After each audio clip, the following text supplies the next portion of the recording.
what we got going here. We got a full squad for you guys today. So we're going to talk AB5 again, Triple D Day with the three Ds here: Dan Deegan, Dean, and myself. We have Matthew and Samantha joining us. Talk a little AB5. So get ready, y'all. To the HPLS podcast. Live, relevant, and high performance information, conversations, and education weekly.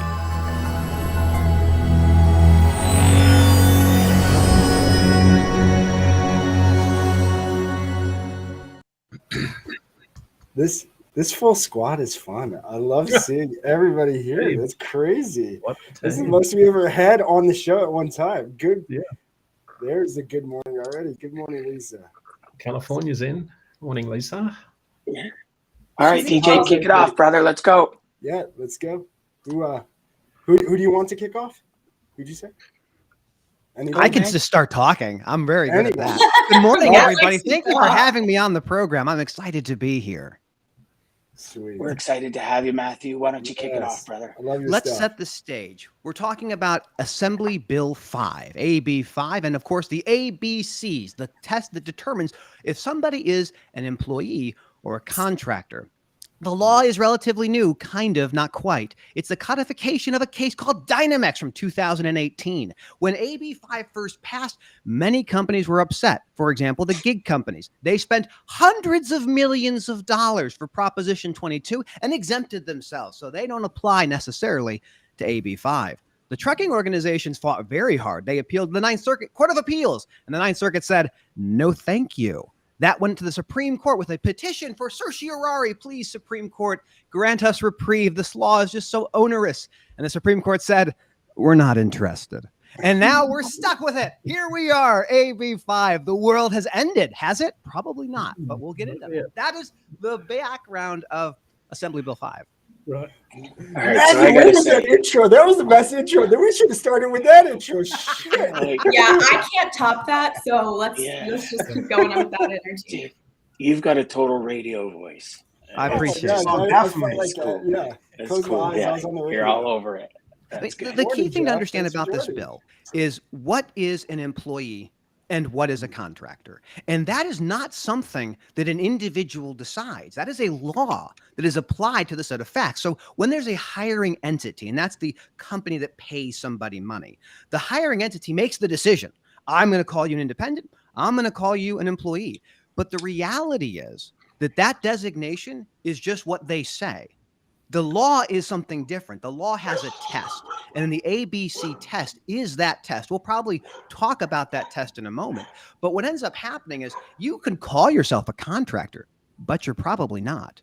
AB5 has about 70,000 companies that are trucking companies may actually become employees, but that's far broader in the state of California. Over 1 million people may be misclassified. And when you're misclassified, you don't get health insurance. You don't get unemployment insurance. You don't get paid time off. You don't get meal periods. All of these things that you normally get as an employee, you don't have them as a contractor. So this is the real fight about how do I outsource risk and how do I reduce my operational costs. Yeah. So Matthew, one of the questions we've been trying to grapple with at DAT is, we have a lot of freight that moves into the state of California, both on domiciled carriers and domiciled brokers. And of course, there's been some precedent around some out-of-state brokers in relation to CARB violations in years gone by. So one of the questions we really are struggling to answer is, and I'll preface that by saying some of the advice some of our financial experts outside of our company have been giving carriers is to load into California, but deadhead out. Don't load in California, which of course, California is a big state. And that's a lot of miles, and that drives up everyone's costs. But the question is, for a non-asset broker in Wisconsin, for example, that brokers a load into California, what are the implications for them, sort of short-term and long-term, on their business? I love that question. And what you guys do at DAT is absolutely phenomenal. I think what we can talk about, again, this is not legal advice. Anyone watching, get your own lawyer, but this is kind of high-level hypothetical. If you are a non-asset-based broker and you are working with independent contractors, this law doesn't change much of anything for you. What this really focuses on is this, again, that ABC test. Let's spend a minute and walk through the ABCs. So the first one has to do with control. What kind of control do you exert over that driver or that independent contractor? If you're a broker and you're just telling, hey, here's the load, here's where it's going, you're not controlling what they do. You're not making them wear uniforms. You're not making them do a whole bunch of things. So at the very beginning, the control aspect, you're not controlling them. You're fine. And you're probably also, just to quickly add to that, they're most likely working with a lot of brokers. It's not like they're fully dependent on you to keep them moving either. Good point. Absolutely. And that goes to the part C of the test, but we'll get to C in a second. But B has to do with outside the hiring entity scope of business. So if I'm a carrier and I have trucks and I have independents, they're not outside of my scope. The good example is a pool cleaner. If I'm a pool cleaning company and all my pool cleaners are contractors, they're probably employees. If I'm a hotel and I hire a pool cleaner, he's a contractor. That last piece, what Samantha brought up is, what is your independently established business? If you only have one customer and that's all you work for, you're probably an employee. But if you are someone who's using multiple brokers, you're probably not an employee of any of those brokers. So this is a really interesting thing that people should be aware of. This law, AB5, is not different than it was 5 years ago. In 2018, with the Dynamex case, same laws were applying. And before that, there was Borello, and I think it was 89. So these laws have not changed substantially. The way we talk about them and panic about them, that certainly has changed. Yeah. I'm glad you mentioned that, Matthew, because from your comment that I did share in our post, you mentioned about codifying and about it's not really changing, but just we all of a sudden cause this uproar of let's make this more than it is. And I think Dean's done a great job with that are we in this crazy, meltdown like, 09 that we discussed back and forth or what's going on, or 2019. I would like to say that I think one of the things that's different about this, and I hear a lot of people talking about it. I've been following Matthew's information on this and we talk about it. And I said, man, I keep hearing from, people in trucking. I keep hearing from lawyers, from brokers. But what I wasn't hearing from is like the actual companies in California, either the big brokers or maybe they own asset trailers and they're contracting their power. And I was like, why am I not hearing anybody talk about that? Like, what is their angle? So I do think that that's kind of why I'm here, is just to represent the fact that there are companies in California specifically because such a big portion of intra-California trucking has to do with drayage that's going to be a lot more severely affected by this than other states would be if they have an ABC rule, just because of the volume that's happening at those ports, specifically in the drayage space. That's a whole different situation. Let's talk about drayage for a minute. So what happens in drayage tends to be you are a warehousing company or something, and you're moving boxes around. And you say, you are an independent contractor. I'll pay you X amount for every single move. And that's the deal. You say, I'm going to call you an independent contractor. You get paid per X. And the driver goes off and they make 5 moves and they get paid 5X. That's incredible. But then there's a bunch of traffic. And you're like, okay, I've only moved 1 box today. Can I get paid for anything else? No, you don't. This is not a bug, but a feature of how these companies operate. Those people are employees. They don't know that they're employees. They've been classified as independents. And the way this enforcement happens is a driver says, I think I ought to be an employee. And the liability with AB5, but even before AB5, is substantial. But their business models depend on very cheap labor and not having to manage the maintenance, the liability insurance, health insurance, the workers' compensation insurance, and employment insurance. This is why they're going to hurt from this. And it will end up being likely higher cost of goods for all people in America. But that's what the law is. That's what it does. Right. Hey, and I would just say, I would also say that that's why we saw the protests at the ports. It's these dray providers, the drivers, because they don't want to be someone's employee. They appreciate their independence and the fact that they own their own time. They can take time off whenever they want. If they decide they don't want to run, they don't have to run that by anybody. They get to control how much money they make in a week, because if they want to work more or take on more, they can. They're not hourly. They own their truck. That is theirs. They don't have to lease that from someone, which would likely be what happens if these brokers are running with 200 contracted owner operators, and they have to take them on as employees, what happens to that truck? They probably have to buy it and now lease it Would back. they not also have, like Lisa says, tax implications? That's what this is all about. Deductions, this is millions of dollars of taxes. Yes. 100%. Millions of dollars of taxes not being collected. Now, to Samantha's point about the drayage operators, what will likely happen is that you will be an employee and that company will lease the truck from you. So you get two payments. This is not new. This has been going on for decades and decades and decades. I will say about the protests, I've looked at this. I've researched it a little bit. I would love to understand what these people actually thought was at stake and maybe who might have been compensating them to be there. Because here's the reality. You think that you're an independent company, and then this AB5 comes and you're not. It's not true. That's not true. The test is a system that looks at the facts of the matter of how you work with that hiring entity. And these people, just like Dynamex, they were employees all along. They didn't know it. And these people who think that they want to have that independence where they can go and move as they want, I think they're going to lose money. That's what they ultimately think, is they're going to make less money. Probably not the case. When you're getting paid for your asset, you're getting paid for your time, you're getting paid to wait, you're getting meal periods and benefits and all these other things, you will probably have a better outcome. And that's just the nature of how these independent relationships work. If these people want to be independent companies, they certainly can. Make a company, make an LLC, have multiple clients. You can be an independent contractor. This law does not stop you from being independent. But let's talk about that for a second too, because this was a new realization for me. I think that AB5 in the context of like long haul trucking, it's not a big deal. I mean, because if you still want to be independent and you want to be yourself, slap an LLC on the end of your name, on the end of your truck, whatever, and start handling it. Well, now you're handling your own paperwork, you're handling your own, invoicing, you're doing all of this for every load yourself, but that's no big deal if you're doing 3 loads a week, right? Absolutely. But drayage providers are doing 5 loads a day, and they have to do all of that themselves. And also drayage is a little bit different, and I don't know the exact name of it. So someone, if you know, chime in, but you have to basically pay a large lump sum to be able to have your SCAC recognizable for pickups at the port. So you have to now operate under your own SCAC code if you want to be independent to get into the port to pull those containers out. Right. Whereas if you operate through a broker, as a contractor, you are utilizing their SCAC code for everything. So you have easier access without fronting the money to do that if you go through a broker. So at the end of the day, I mean, it puts a lot on the plate of a dray provider to run as the owner of his company independently, both in time spent and money to do so. And it's just incredibly hard to do that. They sound a lot like employees. Yeah, that's the problem.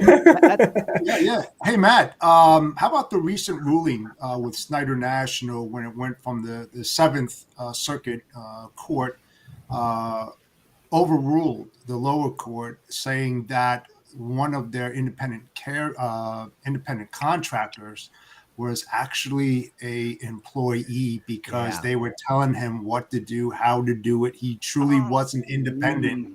I love that question, Jeff. I love it. That's a big one. That's a big one. One of the things that was so definitive in that case, I believe, and I'm just remembering from what I read, is that driver as an independent was actually told there are certain companies you don't get to work for. You have to ask us for permission if you're going to haul for Werner or Hunt. And that level of control, we go back to that level of control. Yeah. You can be an independent business. Go ahead and do your thing. But if I'm going to say, here's who you can and can't work with, that sounds a lot different. And so these companies know what they're doing. I want to be very clear. These are very highly sophisticated companies. They get sued every year all across the country in classification lawsuits. Like I just look at FedEx Ground, for example. Ground, their drivers, everyone comes to your house, it's a contractor. Same with Amazon. They're all contractors. They know the game. And so when you see this case with Schneider, it just goes to show, if you want to have owner operators, give them freedom to go work for whoever they want to. And if you don't do that, be prepared to pay back wages, overtime, all the compensation, all the fuel, all these things, reimbursement claims. Yeah. Those are very compelling. Right. Yeah. The one thing that stood out to me when I read that article was that he was forced to take unprofitable loads. Yes, exactly. And so, I mean, when you look at that, man, that's going to set some serious precedents across the nation for sure on that. The greatest innovation in transportation after deregulation in 1980 was the rise of independent contractors. The ability to say, I want work performed a certain way, but I don't want any of the risk. I don't want any of the cost with that. I want someone else to take on those costs and lower the cost of goods for Americans. And it did it. It did it.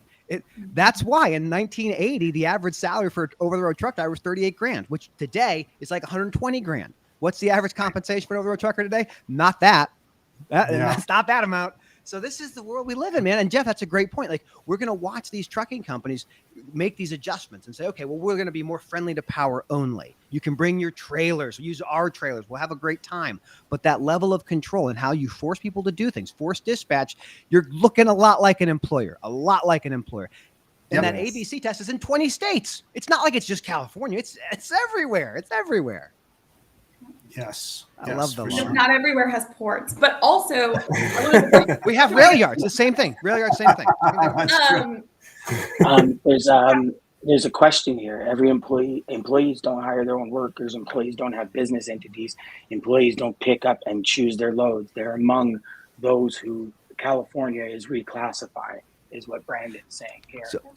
To push back on what Brandon's saying, I think it's a good point. The employees, they don't know what they're doing. They're doing what the hiring entity says. If I was a cashier at Walmart and I said, I'm actually a contractor, no one would believe me. They'd say, what are you talking about? Why do you care about what? No, it's not how this works. Trucking is weird because that employee, that person is gone most of the day. You don't see them. They have their own routes, all these different things. So trucking is kind of this weird aberration. But again, it doesn't matter what the hiring entity says. And it doesn't matter what the employee says. We look at the facts, we apply them to the law, and you have an outcome. And that's exactly what's happened with AB5 and the case before that, which was Dynamex, the case before that, which was Borello. Hi, Jory. Yeah, Jory. I love Jory Myers. He's a good dude. Good dude. I think something Got his else baby that I coming. love- Jory, it's going to happen.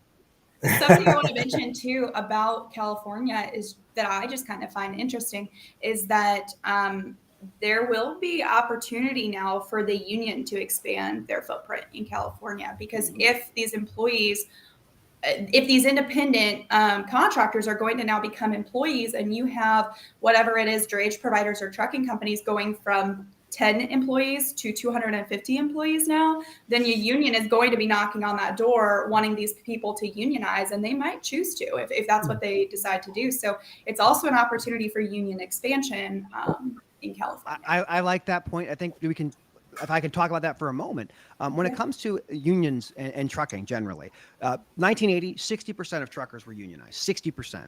Today, it's less than 10% in most cases. So the idea that a union could come knocking on your door and convert your people, it's always a risk. It is always a risk. Companies like OD, for example, don't have that risk, generally speaking, because they pay well.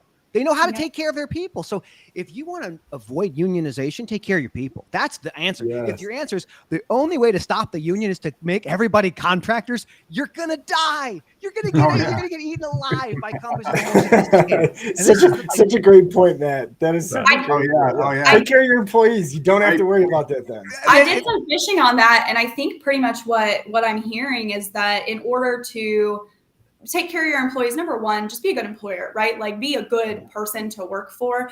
But then when it comes down to pay also, essentially you'd have to be $30 plus an hour for your people to avoid the temptation of the union helping get higher pay.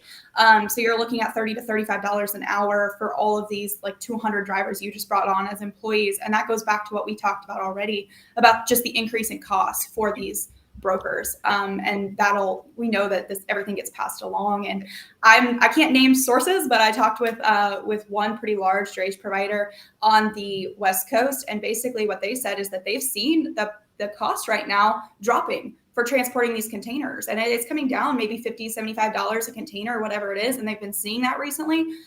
They are not going to pass that along to the customer yet, because they might, once these rules come out for what exactly has to be done for AB5, they're expecting their costs to go up. So they're like, we put ourselves in a bad position to say, hey, let's give you a break here. And then in 2 months, all of a sudden, we need that and some more. So there's cost savings right now already that could be passed along that are hanging in the balance because of just the uncertainty around AB5. There's two things I want to mention. Go ahead, Matt. There's just one thing that I've always wondered when it comes to Dre, and I apologize for my voice, everybody. Dre seems so cheap for the amount of time a driver sits under a can. Right. Like sits in line, in the port, gets the can, gets out, gets delivered, and gets back. It's pennies on the hour, I find. Oh, yeah. Like, That's what it's supposed to be, because they're employees and they know that. They don't know it, but that's why it's so cheap. I mean, if they had to pay, and we'll talk about the penalties and why this is going to be so compelling for so many companies. But I had 50 employees in the state of California. I had captured garages for the largest parcel carrier that has ever existed in California. So I know the nature of like classification and all the liabilities. But to your point, Dan, why is it so cheap? Because they're not paying for it. They're not paying the real cost. The state of California does. California's having to pay all the expenses that person can't do on their own. But to talk about like what happens next, this is what's so interesting. We didn't talk in the other stuff about PAGA, the Private Attorney General Act, but this is how people sue to change the classification of what they've been decided at. And the penalties you have are not only attorney's fees. So I sue you for $500 an hour. Everything that I get in my time, you pay me as a company. But you have to pay back wages, pay overtime, pay all of the benefits, the fines for not carrying workers' compensation. These types of things are uninsurable losses. No policy you can buy from Travelers or State Farm will cover misclassification. So people can be on the and talk like this is a terrible law, to call this problems. But when you get sued and you're dealing with classification, you will likely go bankrupt. You're talking that tens of thousands of dollars a month in litigation costs. And that could be everybody who's ever been with your company over the last 3-4 years are all suing for those back benefits. And what bank is going to say, well, let me loan you $2 million to pay off this litigation bill? It's incredible. So hey, Matthew, I have a question about, because you probably know this better than any of us right now. Where do we stand with AB5 as far as we know that it's coming, we know that it's here, but I feel like companies are still kind of just sitting, going, what exactly do you want from me to ensure that I am going to be compliant with this? Why have we not seen that yet? And when is that expected? It is because of the media. It is because of the media making this thing all about whether we're going to repeal it, whether we're going to have protests. They're not saying, okay, here's what happens now. So before AB5, Dynamex was the law of the land in California. If you were in California working with your local chamber of commerce or your state chamber of commerce or your trucking association and saying, what do I do next? They have recommendations. Here's who you get. Here's a lawyer you can call. Here's the accountants to start working with. Here's the benefit providers. They all know. But from our side in the national media, it has been, well, they appealed it to the Supreme Court, so maybe it'll get reversed. Anybody who was watching that case would have said, of course it won't. Of course it won't. If classification at the employee level is a state thing. It has nothing to do with the feds. Even we have a very conservative court, some would say, they're not going to take this case. So Samantha, that's an amazing question. It's an amazing point. And it just goes to show the media has done a disservice to the companies that have to deal with this. They're left saying, I don't know, maybe it'll get repealed. It's not going to get repealed. It's not going to get repealed. It's there. It's there. That's what it is. So who in the state of California, I mean, the state of California needs to give very clear guidelines to the companies in California on here are the do's and the don'ts, and here's what's going to land you in a big litigation if you don't do this. Because these people, you know, I've talked to some people out there, and they're basically like, man, the first person to try to adjust to this is the first loser. Because nobody knows exactly what's supposed to be done. They know it's going to cost a lot of money. And then if they try to change and they get it at all wrong, and you mess something up and you have to redo, or you're not actually going to be, compliant once the clear rules come out. So everybody's just kind of waiting. Not everybody, but at least let's talk about the trades. It hurts me to hear that. Dynamex was a trucking company. That's the 2018 case where they said, we're going to fire all of our truck drivers. We're going to call them employees. And then we're going to fire them all, and we're going to call them independent contractors, and we're going to save a bunch of money. And they're like, oh my gosh, we're saving so much money.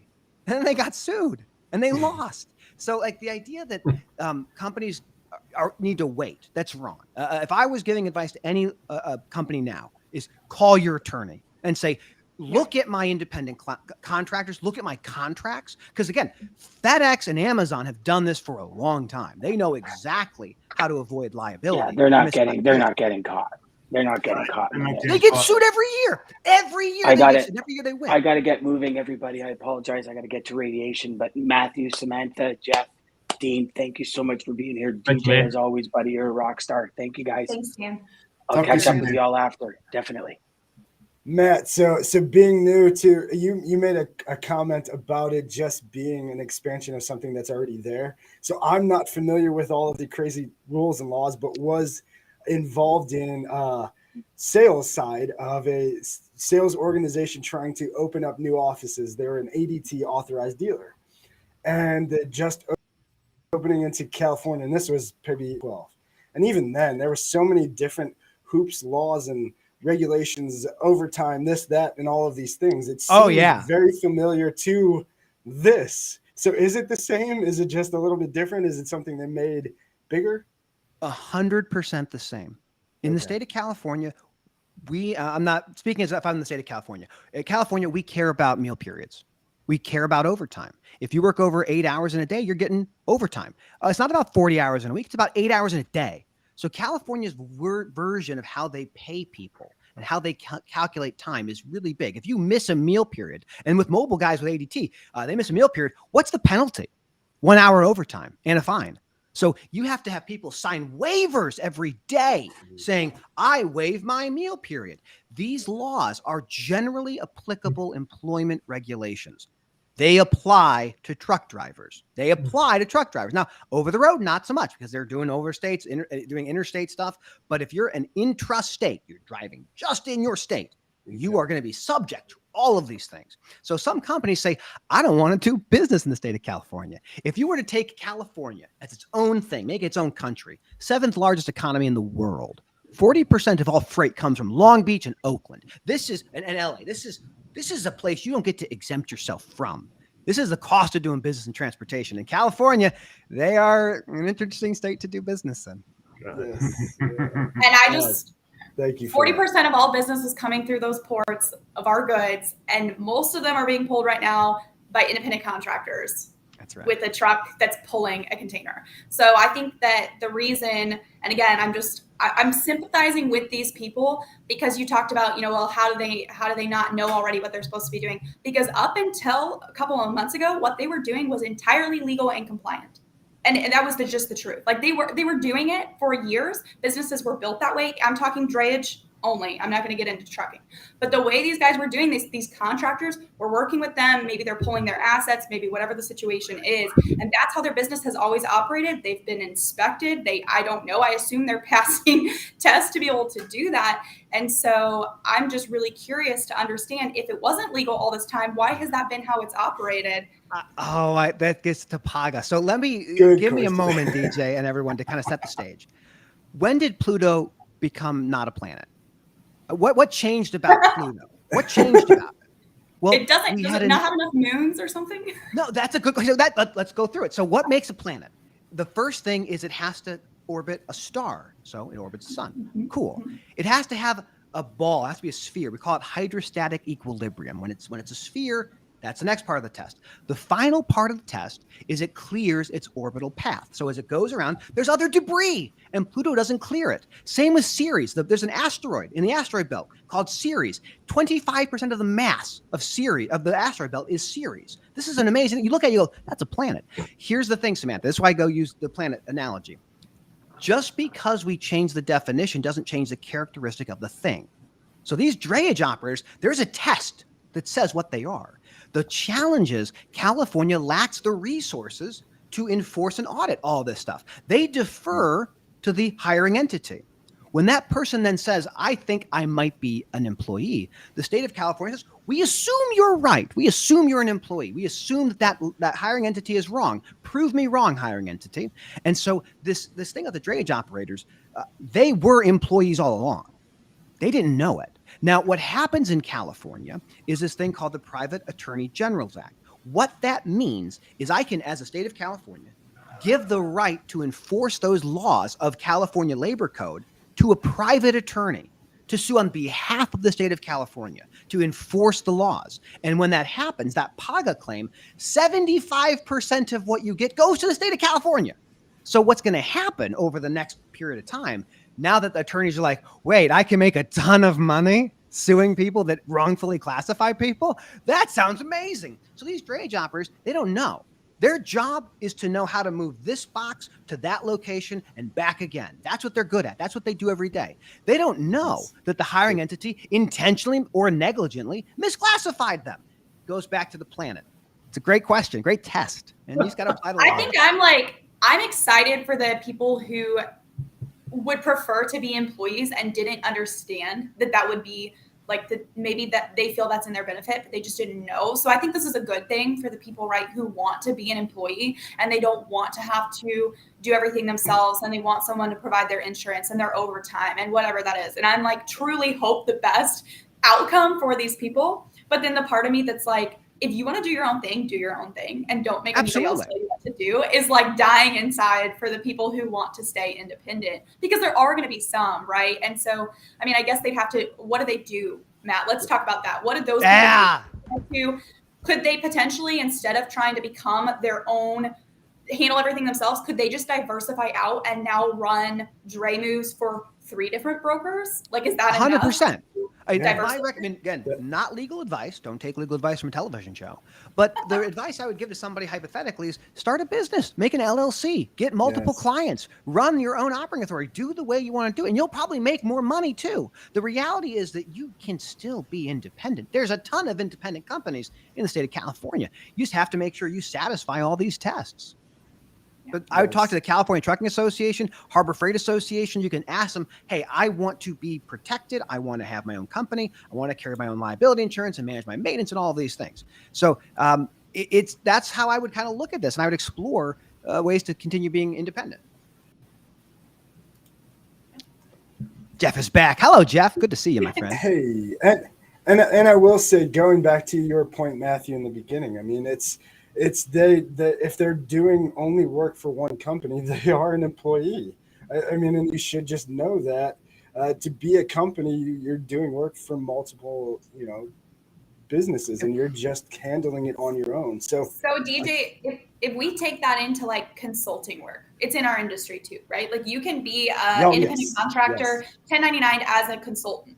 So a lot of times a company will hire someone to consult and even go so far as to give them a title. And like you basically work full time for this company as their director, as their VP, as their CFO, as whatever it is that they're hiring you for.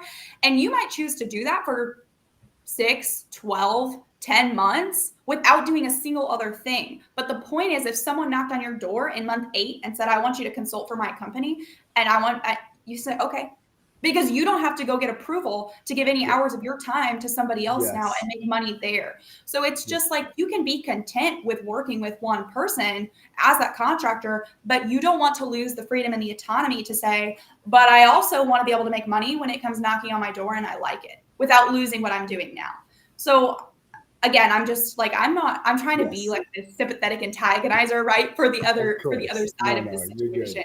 But these are things that come up to me because I always try to like play both sides of the situation, where I don't want to be locked in as your employee because, man, if someone said tomorrow, hey, here's what I want you to do and you can make money, you could do it. But when you're someone's employee, you don't get to take on these like side hustles in the same industry, giving hours of your workday also to that.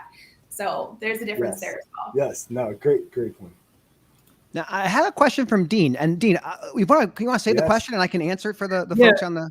It's a question that's been asked a lot by carriers and posed by some of the leading financial experts in the industry, and it is related to some of the options that are given out. Includes, moving out of the state, move your residence out of the state if you're an owner operator, get your own authority, which you've covered. We've talked about becoming an employee, but option 4 really raises some concerns to me because I don't fully understand and it doesn't quite make sense.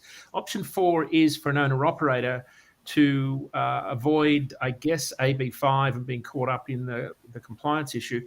Option 1 of that would be you can deliver loads into California, but part 2 cannot pick up loads in California.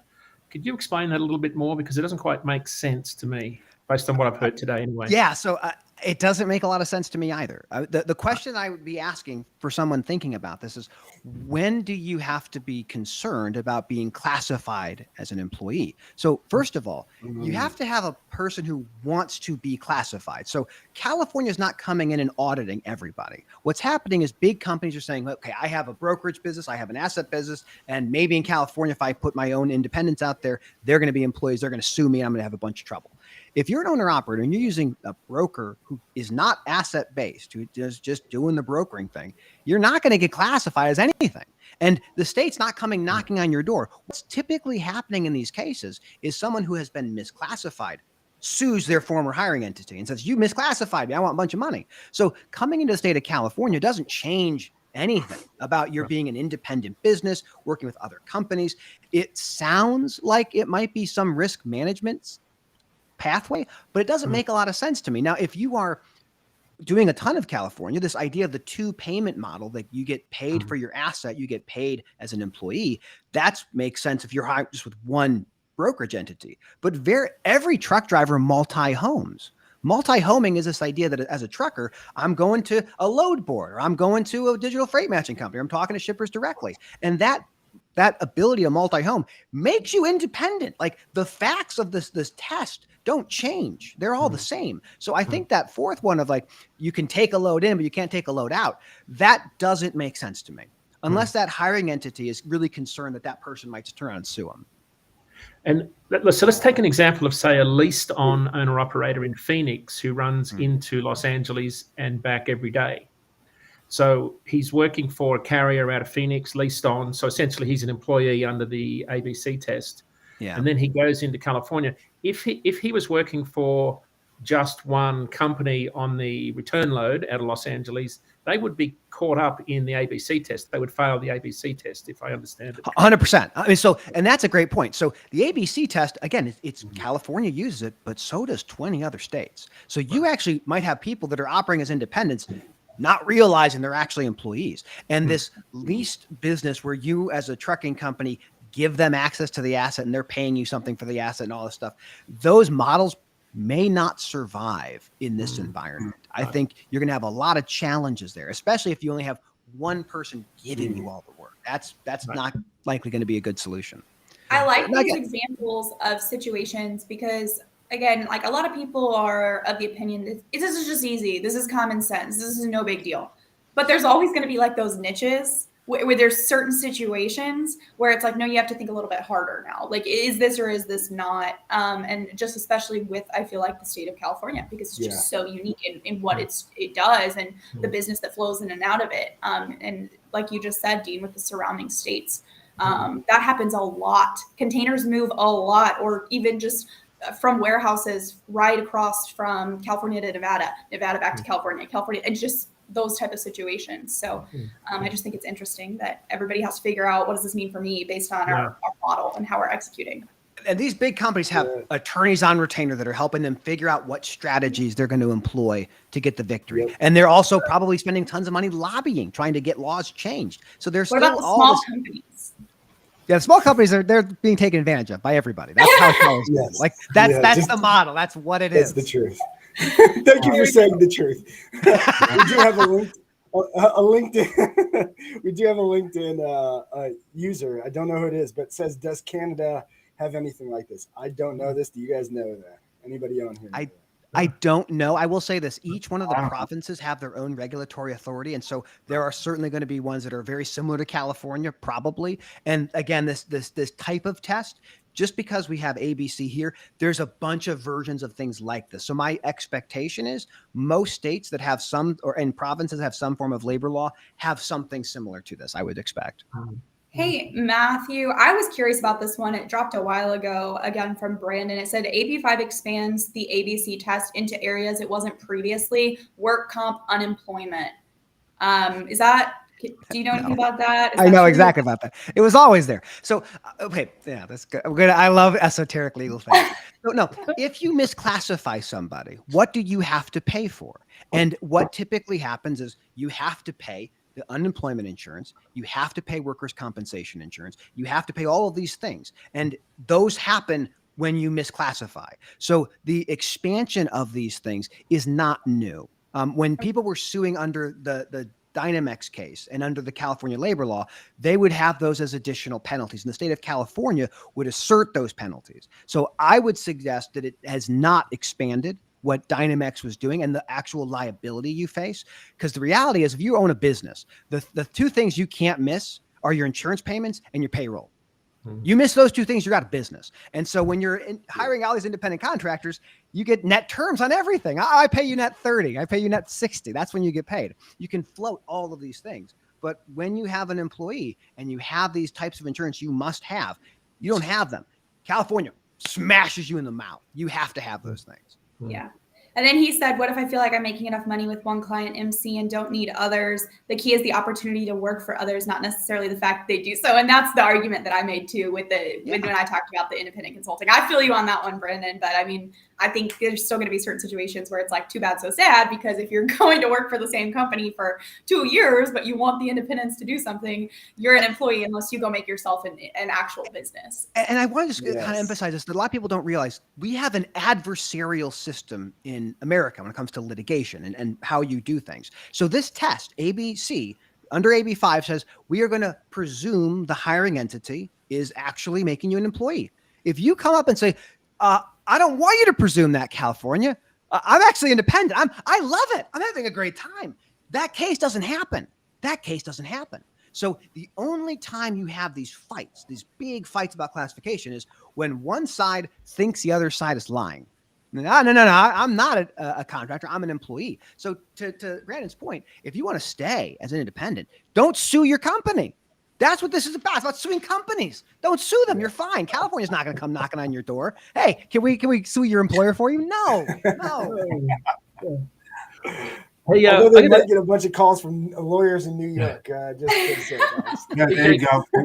Hey, Matthew, were you in high school or college? Did you do like debate or forensics or any like drama classes or anything? I did theater, but I'm a lawyer. So what I love is I love to negotiate and explain things. Like the whole goal for me is to say, what is a topic that sounds complicated? And let's make it simpler. Let's break it down and say, this is what it is. This is how it builds. This is how you think about it. So I appreciate that question. I do a little bit, but no, I just have all the paperwork. Yeah. I did theater and improvised duet acting. So you get like 5 minutes to prep who you are, the situation, and where you're at, and all this.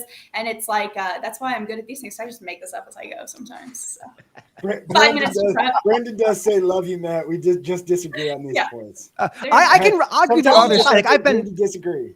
I've been very transparent. I've been kind of like explaining AB5 and what the laws are. But if you want me to put the other hat on and be like the guy who hates AB5, I can absolutely do that for you. That's kind of what I was trying to be here for you, Matt, was just to give you a little bit of that contention.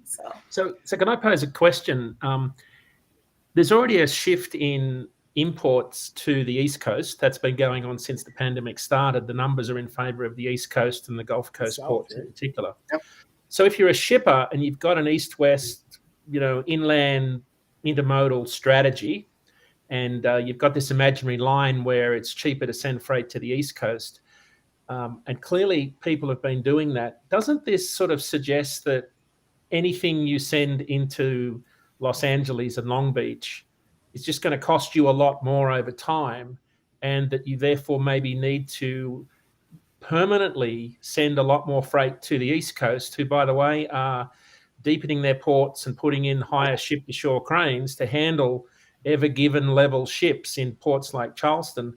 To me, it looks like California loses pretty big time for the shippers that have an inland strategy where they've got to move that freight into Kansas City, Dallas or Chicago. True. You're 100% right. For these major boats, there's only a few ports in the world along the West Coast that can actually receive those giant ships. But with Panama being expanded, Savannah and Houston are ready to gobble up your capacity. And what they've been so good with, like what Amazon did was they saw the backups in the port of Long Beach, said, okay, we'll just go through Panama. And if you can make it that your value proposition is speed, because to your other point, Dean, longshoremen aren't on the East Coast. The longshoremen is the strongest union has ever existed in the United States. They don't have a contract right now. They're negotiating that, is my understanding. But like that is another major barrier, that these East Coast ports don't have that same union issue, and they have the ability to move much quicker, more automation. But I think you're right. This is that fine line we walk. Now the reality is that I'm just going to say that this is, even if this does happen, this will be a long progression, because we just need the West Coast to handle throughput. And that is all there is to it. It's always going to have a good chunk of it. And honestly, the more that swings to the East Coast, the more attractive all those rates are going to look on the West Coast, and it's going to draw people back. And that's already happening. The rates are already getting softer on the West Coast right now. And people are already going, yeah, well, there's still these labor negotiations, but it's worth it. Because there's this congestion on the East Coast, because the East Coast just isn't ready to handle it. And they're building it out. But something that I found interesting when I toured, this was like back in 19 or 20, I don't remember. I toured the port of Savannah, and they talked about how Savannah is poised to become a giant, because they have bought and have access to all the land around the existing port, so they can continue to grow out more terminals, or for I'm going to get their word wrong, but for the ships to come up and actually offload. Whereas a lot of other East Coast ports are landlocked and there's no room for expansion. So you can try to automate what's already there to help it go faster, but you're not going to actually expand the entire operation, because you're going to have a hard time getting any more physical footprint there. Right.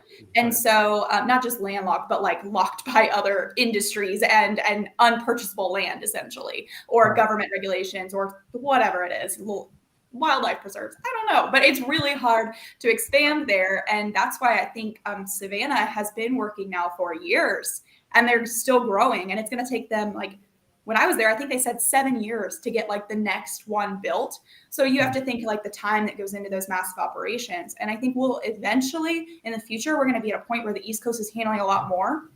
And I think that the pandemic helped accelerate people's willingness to adopt the East Coast, because it's a longer route, right? That's another thing, is that it takes a little bit longer to get there. You're going to have to, there's warehousing space has been pretty much busting at the seams over there, because it wasn't ready for that type of infrastructure. There's a lot of things that go into that. So it'll be some time.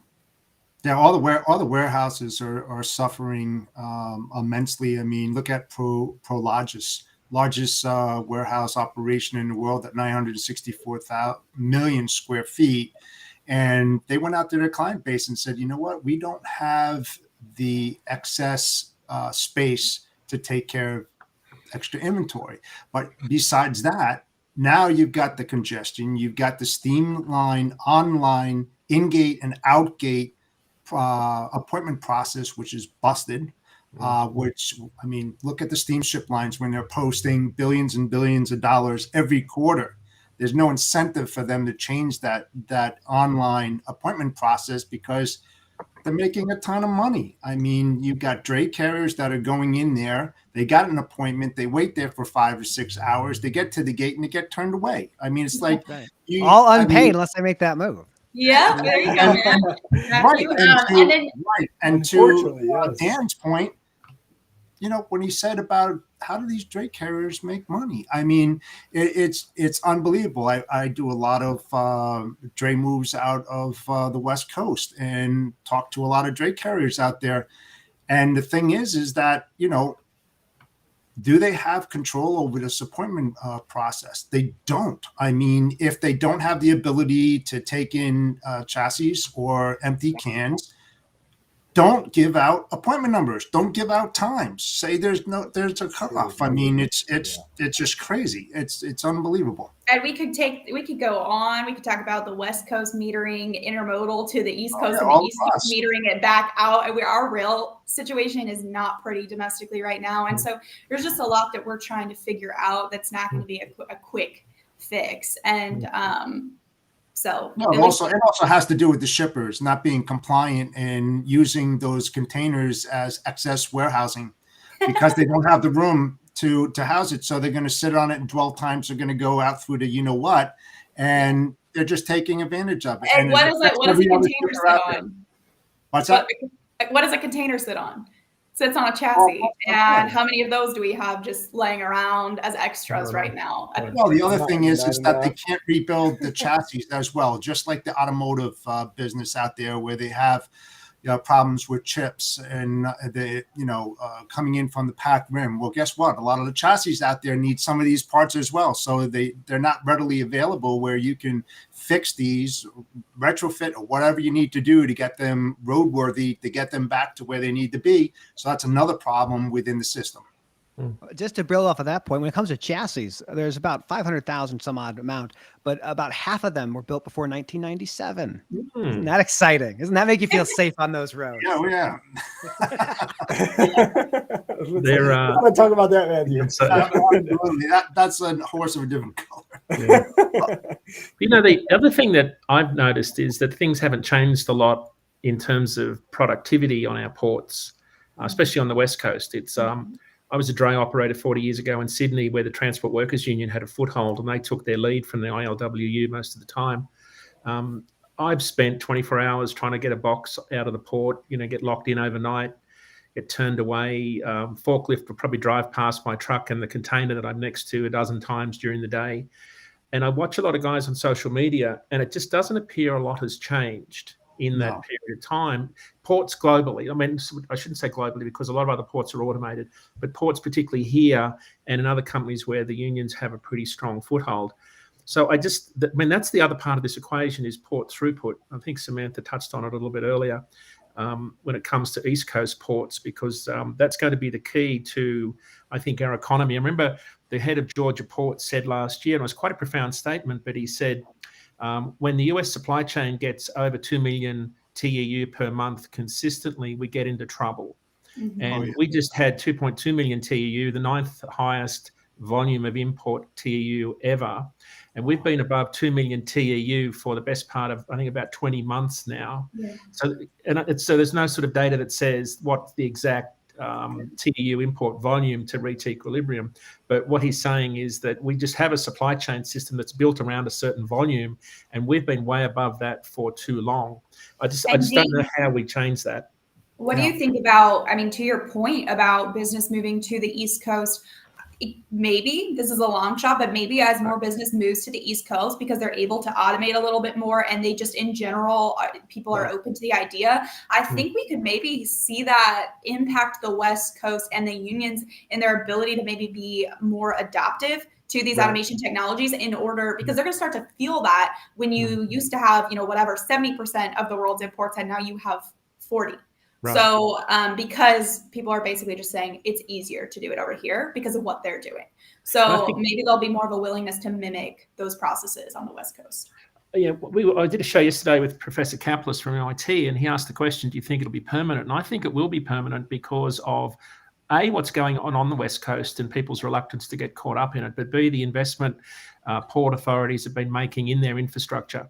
And, if you deepen Charleston to 52 feet and you can take a 24,000 TEU vessel in, the Suez Canal becomes a very viable option in terms of a trade route. And there's a lot more people that, that live on the East Coast that buy things that come from Asia. And I think that's going to change things permanently once truckload carriers start to reposition their assets there permanently. I mean, there's a lot of open space between, the Mississippi River and the West Coast, and the carriers, you've got to really know your stuff if you want to run across that. So I think there's going to be a heavier concentration of freight on the East Coast over time. Just sort of California just kind of baffles me, and I enjoy watching what goes on there because I know California is this state was, and I don't know where this has gone in progression, but they were kind of toying with the idea of a mandated 4-day work week for any companies that employed more than 100 people. And so think about all the logistics companies in California, the warehouses that are turning this stuff that employ 500 people and cutting that down or paying significant amounts of overtime or whatever you have to do to be able to operate. And that gets passed through. So California itself is just making it more expensive for companies to do business there. Yep. Absolutely. And Dean, to your point, and Samantha, to your point, obviously COVID caused this shift. We are having this great shift of, okay, let's figure out all this outdated, to Dean's point, outdated system that only allowed us to bring in X. And now we need, there's crazy stuff going on over here. And this is typically the old way because we only brought in so much TEU. This is where we're coming from. Well, now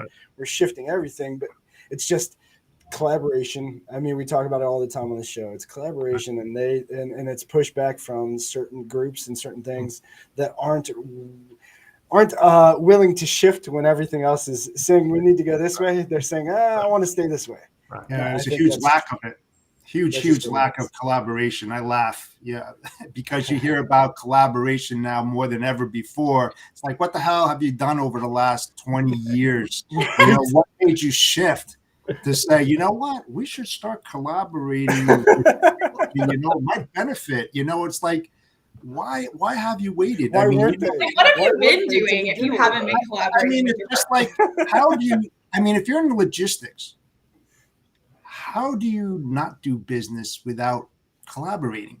I mean, you have to do that. I mean, if you want to be successful and you want to start bringing people all together, get them on the same page, let's go back to the ports really, really quick. And we can have another conversation about this, but when you have I'll throw it out there. It's the big guys. They don't have to collaborate. They make their own rules. But I'm just saying, when you got the ports, the ports have been working 24/7 for a while now. It's not something new. Okay. The problem is that if you want it to work efficiently and get more productive from it, how about getting the warehouses on the same page and have them work at 24/7? Right. Because you got the dray carriers, they go in there, they pick up the product, they bring it to the warehouse, and guess what? They don't open until 7 o'clock in the morning. They pick the can up at 12 o'clock at night. They sit there. Yeah, really efficient. I mean, that makes a lot of things. I mean, they did extended port usage because a long time ago they wanted to take the congestion off the 405, the big grid pattern out there in LA. And they figured, well, you know what? If we got dray carriers in there late at night, we can alleviate some of the problems and make it more efficient. Well, guess what, guys? You failed. It just doesn't work, and it's happening across all segments on every single port out there. Things have to change. This is not going to get better. And I said this a long time ago on my post. This is going well into 2023. I don't care what anybody says here. There's a lot of adjustments to do. And then when you got the U.S. government, I'm not going political, but we as professionals in the logistics field have to have our finger on the damn pulse every single day to understand what the hell is happening. So when the government goes out to certain people and bring them in every month or every 2 months and say, I need help in figuring this out, do you really think, I don't care who it is out there that comes in every 2 months, that they're going to solve the problem of supply chain logistics? No, it's not going to happen. They could call us. They could call the 5 of us. Couldn't they? What? This should be We're very good at what we do. We're the best. I've been in the business for a long, so we do have to close up, guys. Thank you so much for joining us. This has been amazing. But so Rachel does say 4-day work week was adopted by her old company, Cintas. They found that their drivers were not hurt as often and were overall happier and stayed longer. There's that. I think we love the idea of 4-day work weeks for companies like that. And we get terrified when we're talking about supply chains and port movement in California, right? The one thing I'll put on the 4-day work week in California, just a caveat here, is it has to do with making it so you don't have overtime after 8 hours. So you have to have a statute that allows you to have someone work 10 hours in a day and not have overtime those last 2 hours. So it's an optional thing that you can do as an employer and say, or 312 or something like that. Yeah, there's a lot of companies out there that work 3 days, 12-hour shifts. Yeah. And I say just on the collaboration piece, everybody wants to collaborate as long as they listen to my version of it. And everyone has that. They're like, we're all going to collaborate. Just do what I say. And like, oh, that sounds a lot like not collaboration. Like, no, you're wrong. It is. It feels that way to me. Well, guys, I have stuck my son with our sales team now for an hour, so that's probably terrifying for them. But I'm going to run, and thank you so much for having me on, DJ and Dan. And shout out to everyone who watched and interacted in the comments. I see Melissa and Rachel and some other awesome people too. So I appreciate it. This was really fun too. I loved this style. I think it was a lot of fun. Yeah, definitely. Rachel said, Samantha Jones on the scene. Hey, thank you for joining us, Samantha. It was awesome. I'll just throw up the last few comments and then we'll close out. Graham says, this is the liveliest LinkedIn Live I've seen in a while. Reliance Partners, let's go. Straight up sales pitch. Yes, probably. Hey, Graham, thank you. We're not here to sell you anything. We're just here to try to help figure out what the hell is going on. Greg says, "Dear U.S. government, call Matthew." Yes, I agree. Call Matthew. He'll tell you what to do. Just listen to him. Watch a show. U.S. government figured out already. Hashtag collaborate. Yes, collaborate. Toussaint. I agree. We'll leave that up there. Again, thank you everybody for joining us. Samantha, Matthew, oh my gosh, thank you guys. Thanks, again, guys. for Dan and myself. Dean, as always, we love having you on, the mad scientist of data. And Jeff, man, thank you for just being you and filling in and being such a huge help. Thank you, seriously. All the information, hopefully you guys gained all the information you need from this. Watch the replay. We do replay this back at 12 o'clock and 3 o'clock daily. Again, Sales Chatter Live, Monday through Friday, 9 a.m. till 9:30 Eastern Standard Time, except Triple D Day till 10. Get your information on logistics here. Thank you all. Quote to take us out. I will take us out with a quote as usual. And the quote, hopefully you guys enjoy this one. So this is W. Edwards Deming, and it is, without data, you're just another person with an opinion. Remember that, guys. I like it. We have a lot. In trucking, our motto is people before profit. Today's market requires more transparency, consistency, and focus on what our clients need to win. Centurion Trucking and American Logistics are poised to help their clients achieve and surpass their targets. If you're looking for a team that honors your needs, dreams, and aspirations, then get a hold of Damon at American Logistics or Centurion Trucking and start